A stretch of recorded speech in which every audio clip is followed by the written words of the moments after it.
Hello everyone, my name is Elizabeth. I'm currently embracing the single life, though there was a time when I was married to a man named Dennis. Unfortunately, Dennis, along with his parents Ethan and Ashley, made my life quite difficult.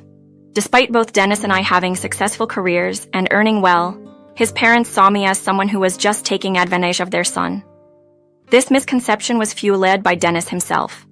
He often bragged about how lucky I was to marry into a life of luxury, a life he implied I could never achieve on my own. This narrative made his parents view me as a precious metal digger. Dennis's inclination to portray me as financially dependent on him led his parents to push for a prenuptial agreement before our marriage. I wasn't opposed to a prenup in principle, but I was hurt by the lack of discussion between Dennis and me. He perpetuated the idea that I earned significantly less than him, further cementing his parents' misjudgments about me. To avoid embarrassing him, I went along with these falsehoods, despite them attracting unwarranted criticism and scorn from his family. My tolerance for this charade stemmed from my love for Dennis, even though it was clear he didn't reciprocate that love or respect me as he should.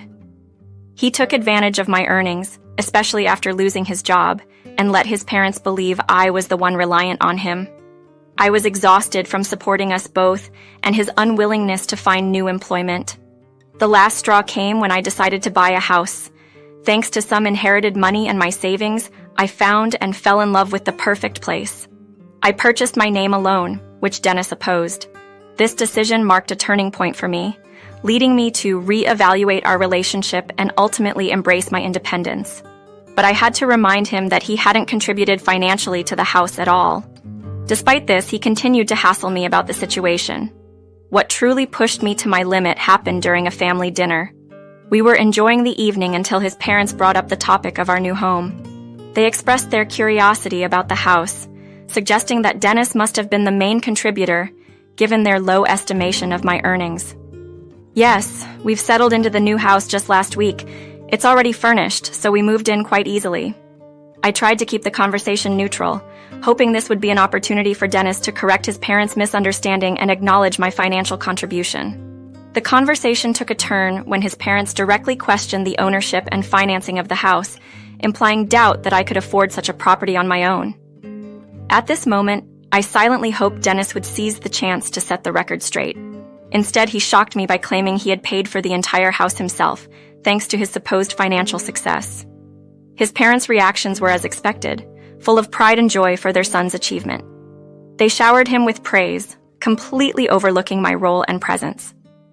I tried to catch Dennis's eye, hoping for some acknowledgement, but he deliberately avoided my gaze. The injustice of the situation and the ease with which Dennis dismissed my contributions infuriated me. However, I managed to keep my composure in front of his parents, not wanting to cause a scene. As soon as we left their company, I couldn't hold back any longer. What was that, Dennis? Why on earth would you tell your parents you bought the house all by yourself? I confronted him, unable to comprehend why he would fabricate such a story and erase my significant contribution. Dennis tried to justify his actions by saying he lied to make his parents happy and to hide the fact that he had lost his job. He feared their disappointment. You could have just said, "We both contributed to buying the house," I argued, feeling utterly diminished and betrayed by his claim of sole ownership. It was a direct hit to my dignity. Dennis's response was dismissive, suggesting that what was done could not be undone, and he refused to correct the misconception with his parents. He seemed more concerned about avoiding personal embarrassment than addressing the injustice done to me. It became clear that Dennis prioritized his pride over our relationship and my feelings. This realization hit hard. The man I married had become someone willing to live off my efforts without contributing or respecting our partnership. His reluctance to find work and his insistence on being added to the house title only added to my sense of being used. Despite my growing frustration and disappointment, I remained uncertain about how to proceed. That indecision lingered until an incident the following day brought everything to a head. Hearing the doorbell and commotion, I asked Dennis to answer the door, only to find his parents on our doorstep, luggage in hand, ready to move in. They were under the impression, courtesy of Dennis, that they were invited to live in our new house indefinitely. Dennis welcomed them with open arms, playing the role of the generous son who had supposedly bought this large house and could now host his parents. Their praises and his acceptance of them left me speechless, my mind racing with disbelief and indignation. Never had I agreed to this arrangement, and the audacity of the situation made it clear that Dennis's deceit had crossed a line. At that moment, despite not wanting to cause a scene in front of his family, I knew there was no way I could allow this situation to continue. Dennis's parents living in my house, based on a lie, was entirely unacceptable. The facade had gone too far, and decisive action was needed to reclaim my space and my dignity. I was navigating a delicate situation, trying to handle the unexpected turn of events with as much grace as possible. Meanwhile, Dennis's parents were already dreaming big, talking excitedly about living in such a spacious house. Their comments about being cramped in their previous home and praising Dennis for securing such a luxurious living space only added to the tension. The mention of 5 bedrooms and their eagerness to claim the largest one for themselves felt like salt being rubbed into my wounds. Let's hold off on choosing rooms for a moment. I need to speak with Dennis privately, I suggested, hoping to manage the situation discreetly. However, Dennis, clearly nervous and avoiding my gaze, sensed the seriousness of the confrontation that was about to unfold. His attempt to deflect by suggesting we discuss everything in front of his parents only amplified the discomfort. If you're okay with it, Dennis, we can talk here, I agreed, my patience wearing thin. I was straightforward in my response. Dennis, your parents cannot stay here. It's not going to happen. You didn't even ask me before making such a decision.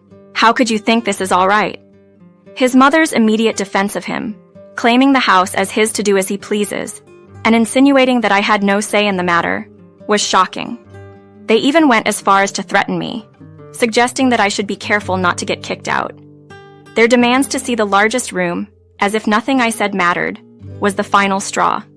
The situation had escalated beyond a simple misunderstanding to a clear disregard for my feelings and contributions. It was evident that Dennis's parents viewed me not as a partner in our shared life, but as an outsider in my own home. Their attitude and Dennis's willingness to let this happen highlighted a deep disrespect not only for our relationship, but also for the basic principles of communication and mutual respect within a marriage. Refusing Ashley's demand with a firmness that took both her and Ethan by surprise, I couldn't help but wonder where my frustration should truly lie. On one hand, their sense of entitlement was astonishing. On the other, it was Dennis's deception that had sparked this entire ordeal. Without his lies and false invitations, we wouldn't be in this mess. Yet, I couldn't entirely absolve Ashley and Ethan of blame. Their boldness in my own home, even threatening my place in it, was something I found difficult to overlook. Ashley and Ethan, clearly taken aback by my resistance, insisted that their stay was secured by a promise from Dennis for the biggest room, revealing they had terminated their rental agreement in anticipation of moving in. You've made a significant error in judgment, I informed them, clarifying the impossibility of their staying, especially under the conditions they expected. Their outrage at my stance was palpable, asserting that my consent was irrelevant and that Dennis would resolve the matter in their favor. This was when I had to clarify the true ownership of the house. You're mistaken, Ashley. It seems Dennis hasn't informed you that the house is actually mine, not his. So, the option of staying here, let alone claiming the largest room, is not available to you. Their disbelief at my assertion only escalated the situation, with them accusing me of lying about the house's ownership. I suggested they seek confirmation from Dennis himself, hoping he would finally be compelled to tell the truth. Faced with their expectations, Dennis was put on the spot to support their view and confirm his false claims of ownership. Both Ethan and Ashley waited eagerly for him to reaffirm their beliefs, placing him in a position where he had to choose between continuing his facade or confronting the truth head-on. Understanding that the root of the confusion lay with Dennis's deceit, I couldn't fully fault his parents for their assumptions. Their silence and Dennis's evasion of eye contact gradually hinted at the truth finally sinking in, though they were still struggling to reconcile this with their preconceived notions of me. For so long, they had been convinced of my supposed financial dependence and Dennis's success, making the reality hard to swallow. When confronted with their demands for an explanation, Dennis remained silent, his avoidance a silent admission of the truth I was stating.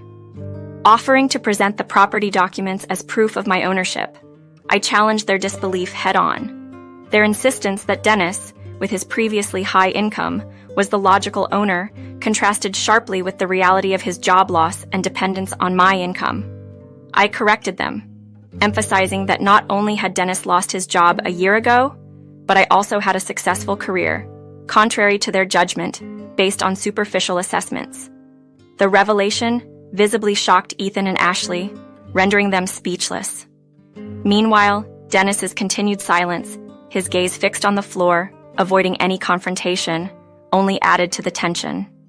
Faced with persistent silence from Dennis, I decided it was time to end the uncomfortable situation. I informed Ethan and Ashley that it was time for them to leave, having tolerated enough disruption for one day. However, Dennis finally spoke up, protesting their eviction based on the hardship it would cause them, having left their previous living arrangement with the expectation of staying with us. His plea put me in a difficult position, highlighting the complexity of the situation. It wasn't just about setting boundaries, but also considering the immediate implications of these revelations on his parents, who were now caught in the fallout of Dennis's web of lies. I can, and indeed I will, Dennis, I affirmed, my tone leaving no room for negotiation. You made these decisions without my input, essentially offering them a place in my house as if it were yours to give. Dennis, feeling entitled by his role as my husband, argued that his word should allow his parents to stay, suggesting that my hands were tied in this matter. Ashley chimed in, claiming shared ownership of everything I owned through Dennis, as if marriage erased individual rights to property.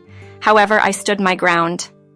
No, Ashley, I can indeed ask you to leave, and Dennis, you'll be leaving with them. Since we're still legally tied, I'll prepare an eviction notice for you, and I won't stop there. I'll be seeing my lawyer to discuss our divorce. Dennis's reaction to the mention of divorce was immediate and visceral, marked by panic and anger as if the possibility had never crossed his mind. He retorted, threatening to take half of the house and demand alimony, believing he could intimidate me into submission. Really, Dennis, have you forgotten the prenup you were so eager to have me sign? I reminded him. It explicitly states that neither of us can claim alimony, and that our individual assets remain ours in the event of a divorce. You and your parents thought you were protecting your future by having me sign that document, never imagining the tables would turn. The reminder of the prenuptial agreement's conditions was a stark wake-up call for Dennis and his parents. They had been so confident in Dennis's perpetual success that the reality of their current predicament had not fully dawned on them until now. As the gravity of their miscalculation settled in, their confidence wavered, leading to a sudden shift in their stance. Maybe we don't need to rush into a divorce, they suggested, their tone revealing the desperation of their changed circumstances. Let's just sit down and figure this out. Maybe we can find a solution that works for everyone, Dennis proposed, believing in the possibility of reaching a mutual agreement. But I had reached my limit. I'm not here to solve problems for your benefit, I stated firmly. I won't be used for financial gain by you, Dennis, nor will I tolerate any more exploitation from your parents after their mistreatment. Dennis tried to diminish the significance of their actions, suggesting I should overlook their past behavior as minor issues that happened long ago. But the recent threat of eviction from my own home, made by him and his parents, wasn't something I could just ignore. Their sudden shift to pleasantry couldn't erase the immediate tension. As they started to plead for understanding, believing they could persuade me as they might have in the past, it was clear they had underestimated my resolve. The fact that they had canceled their lease, assuming they could simply move in with us, showed a blatant disregard for my autonomy. I was determined not to be walked over any longer. When it became apparent that Ethan and Ashley had no intention of leaving, I took decisive action and called the police to escort them out. Following their departure, Dennis's anger at their eviction was met with a reminder of his impending eviction from my home. Confronted with the reality of his situation, Dennis's demeanor quickly changed to one of apology and remorse.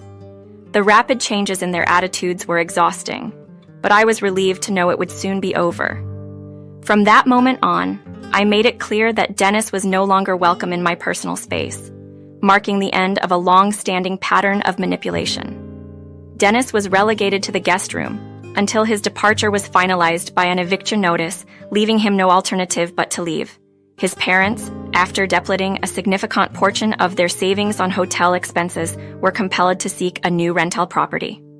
Interestingly, they chose not to welcome Dennis into their new residence, leaving him to face the challenges of finding accommodation just as they had. This decision seemed to stem from their desire to hold Dennis accountable for his deceit and the predicament it caused them, leading to a noticeable rift in their relationship. They blamed each other for their current situation, resulting in his parents withdrawing their support for Dennis. His financial contribution was the only value they seemed to appreciate, leaving Dennis to temporarily rely on friends' generosity while searching for employment. In the meantime, I proceeded with the divorce from Dennis, convinced that continuing our marriage was out of the question. His actions had shown a lack of respect and a deeply ingrained selfishness, far removed from the person I once loved. Despite Dennis's efforts to reconcile, my decision was unwavering. I refused to be exploited further. The divorce was finalized relatively quickly, given our childless status, and we were officially separated within 8 months. During this period, I focused on rebuilding my life and eventually began dating again. While Dennis still harbored hopes of rekindling our relationship, such a possibility existed only in his fantasies.